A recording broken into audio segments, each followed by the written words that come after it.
أخيرا يسأل عن إذا جاء الإنسان بشخص إلى بيته ليقرأ له القرآن ويجزيه بعد ذلك بمبلغ من المال، ما حكم ذلك؟ أفيدونا أفادكم الله. أخذ الأجر على التلاوة أمر لا يجوز، قد حكى بعض أهل العلم إجماع أهل العلم على ذلك، لا يجوز أن يقرأ الإنسان بالأجرة مجرد التلاوة حتى يعطى أجرة في بيت فلان أو بيت فلان أو على مريض فلان، لا، يقرأ احتسابا ولا يعطى أجرة. أما إن أهدي هدية أو أعطي شيء من دون مشارطة فنرجو ألا يكون عليه شيء في ذلك من باب الإحسان، إذا كان فقيرا يعطى من باب الإحسان.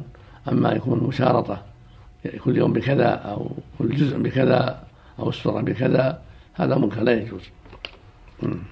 بارك الله فيكم.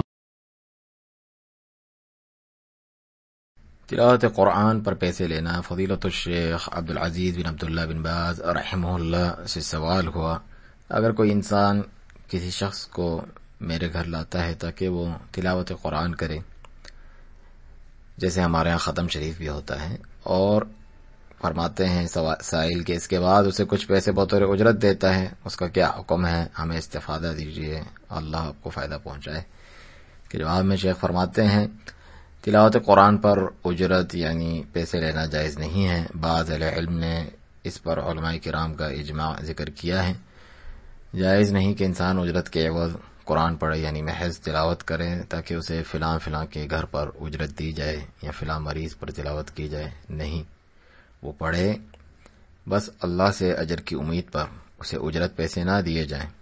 ہاں اگر اسے کوئی تحفہ ہدیہ دے دے یا کوئی چیز بغیر پہلے سے طے شدہ شرط کے، تو امید ہے کہ اس میں کوئی حرج نہیں، کیونکہ یہ احسان کے باب میں سے ہے. اگر وہ فقیر غریب ہو تو اسے بطور احسان کچھ دے دیا جائے، لیکن اگر شرط کے ساتھ ہو کہ ایک دن کا اتنا، ہر پارے کا اتنا یا سورت کا اتنا پیسہ، تو یہ منکر ہے، جائز نہیں ہے.